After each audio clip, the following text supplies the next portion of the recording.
एआईबाट गीत कसरी बनाउने मैले यो भिडियो बनाएको थिएँ, लाखौँ भ्युज कटिसकेको छ।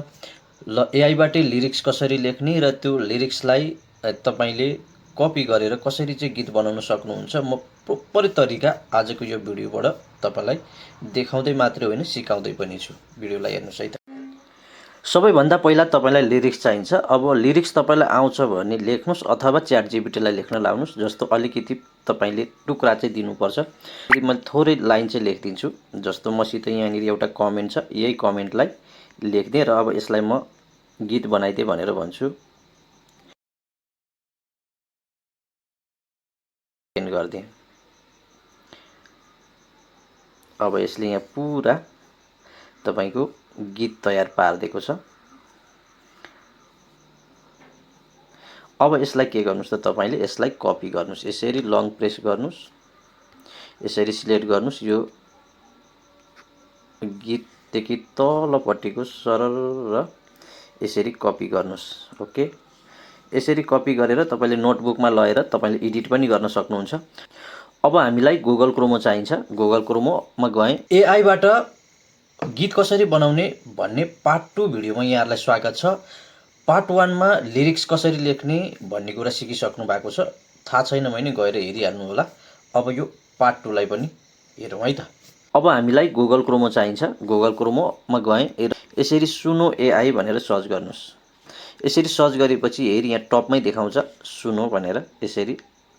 यसरी क्लिक गरिसकेपछि अब तपाईँले यहाँनिर एउटा एकाउन्ट क्रिएट गर्नुपर्ने हुन्छ।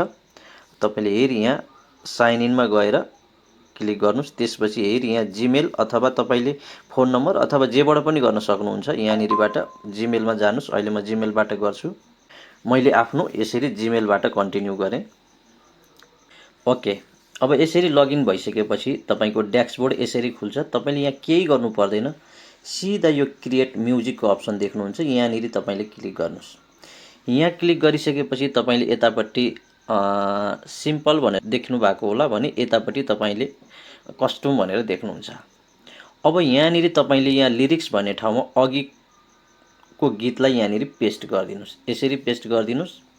ओके, यसरी लिरिक्स राखिसकेपछि यहाँ तलपट्टि तपाईँले कुनै स्टाइल तपाईँले दिन सक्नुहुन्छ। यहाँनिरको यहाँ तलतिर सारेर तपाईँलाई कस्तो खाले पप अथवा होइन, जस्तो मैले यसलाई पप गरिदिएँ।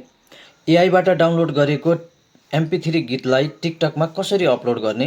तपाईँ क्यापकट अथवा कुनै भिडियो एडिटिङ एपमा जानुहोस्। जस्तो म अहिले क्यापकटबाट गर्दैछु।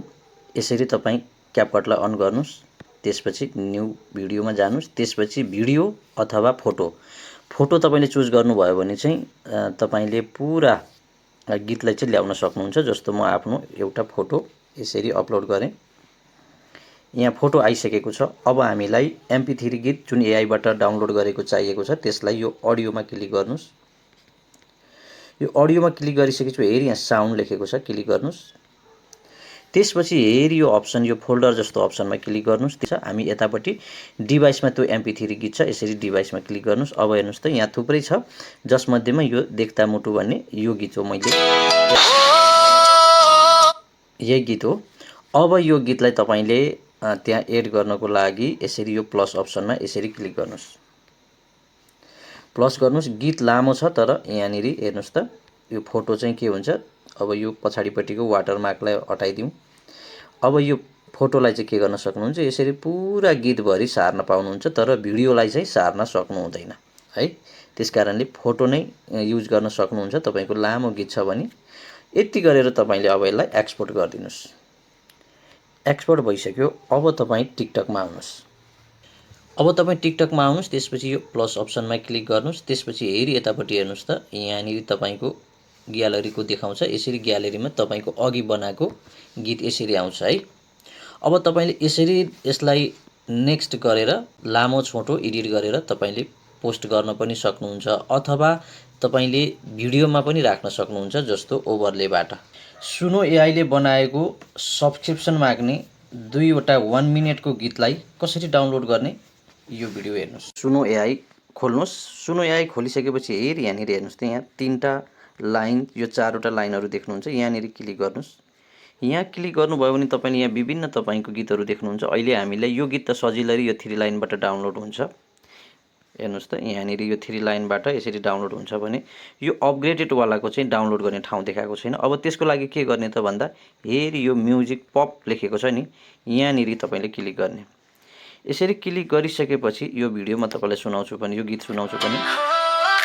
यसरी यहाँ आएको छ भने अब यसलाई हेरी यहाँ सेयरको अप्सन देख्नुहुन्छ तपाईँले। हेर्नुहोस् त यहाँ सेयरमा यसरी क्लिक गर्नुहोस्। त्यसपछि हेरी यहाँ कपी लिङ्क हुन्छ, कपी गर्नुहोस्। अब त्यसपछि यो प्लसमा जानुहोस्। त्यसपछि यहाँ लिङ्क डाउनलोड भनेर सर्च गर्नुहोस्। यसरी लिङ्क डाउनलोड सर्च गर्ने बित्तिकै हेरी यहाँ हेर्नुहोस् त save from net online video download भन्ने छ, यहाँ क्लिक गर्नुहोस्। त्यसपछि अघिको लिङ्कलाई यहाँ पेस्ट गरिदिनुहोस्। हेर्नुहोस् त यहाँ पेस्ट छ, यहाँ पेस्ट गरेर यहाँ नेक्स्ट गरिदिनुहोस्। अब हेर्नुहोस् त अघिको गीत यहाँ आएको छ, यहाँ सुनौँ पनि। देख्नुभयो त? अब यसलाई यहाँनिरबाट डाउनलोड गरिदिनुहोस्। एआईबाट बनाएको MP3 गीतलाई क्यापकटबाट एडिट गरिसक्नु भयो भने अब ओभरलेबाट त्यसलाई कसरी तपाईँको फोटो अथवा भिडियोमा युज गर्ने यो भिडियोबाट देखाउँदैछु। त्यसको लागि टिकटकमा आउनुहोस् र तपाईँ यो ड्राफ्टमा तपाईँले कुनै आफ्नो एउटा भिडियो पहिल्यै रेकर्ड गर्नुहोला। मैले यहाँ रेकर्ड गरेर राखेको छु। अब यसलाई मैले क्लिक गरेँ। यसमा कुनै पनि साउन्ड छैन, म देखाउँछु। साउन्ड कुनै पनि छैन। अब मैले यहाँ हेरी यो एडिटमा चाहिँ गएँ। यो एडिटमा गएर तलपट्टि मैले सारेँ। यहाँ ओभरले भन्ने पाउनुहुन्छ। यहाँ हेर्नुहोस् त यो ओभरलेमा क्लिक गर्नुहोस्। त्यसपछि तपाईँको गीत कहाँ छ म तपाईँलाई सुनाउँछु पनि। यही गीत हो। अब यो गीतलाई तपाईँले आफ्नो इच्छाले अब कहाँ राख्ने हो। मलाई यो ओबाट राख्न छ भनेपछि यसलाई अब म तलको यो अगाडिकोलाई डिलिट गरिदिन्छु। अब यसलाई अगाडि सारिदिन्छु। यसरी तपाईँ पुरा अब ओबाट सुरु गर्न सक्नुहुन्छ। यसरी हेर्नु त। अब यसलाई पुरा फुल भल्युम लगाउन सक्नुहुन्छ। यता तलपट्टि भल्युम छ, फुल भल्युम लगाइदिनुहोस्। अब यो माथिपट्टिको यो फोटो यहाँ आएर बसेको हुन्छ। यो फोटोलाई दाहिने देब्रे यसरी क्लिक गर्नुहोस्, यसरी टच गर्नु।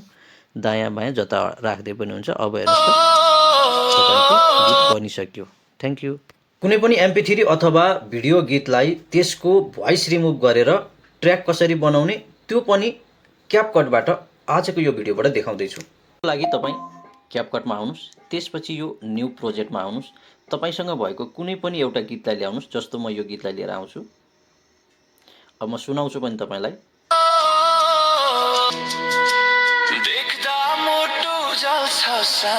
देख्नुभयो यो गीत बजिरहेछ। अब यही भिडियोलाई यसरी क्लिक गर्नुहोस् है। यहाँ यसरी सिलेक्ट भयो भने हेर्नुहोस् यसरी सिलेक्ट हुन्छ। त्यसपछि तलको लेयरलाई यसरी धकाल्नुहोस्। पछाडितिर धकाल्दै जानु होला। धकाल्दै गएपछि यहाँ तपाईँले लास्टमा पाउनुहुन्छ यहाँनिर आइसोलेट भोइस भनेको पाउनुहुन्छ। हेर्नुहोस् त यहाँ आइसोलेट भोइस भन्ने पाउनुहुन्छ। त्यहाँ क्लिक गर्नुहोस्। त्यसपछि हेरी यहाँ हेर्नुहोस् त रिमुभ भोइस भनेर पाउनुहुन्छ। अब तपाईँले यहाँ क्लिक गरिदिनु भयो भने हेर्नुहोस् त यहाँ क्लिक गर्नुभयो भने अब यहाँ यसले केही समय लिन्छ। अब तपाईँको यहाँनिर त्यो भोइस हटाएर यसले ट्र्याक बनाइदिन्छ। यो तपाईँले ल हेर्नुहोस् त तपाईँले यसमा गीत गाउन सक्नुहुन्छ। अब यसलाई के गर्नुहोस् यहाँनिर एक्सपोर्ट गर्नुहोस्। Thank you.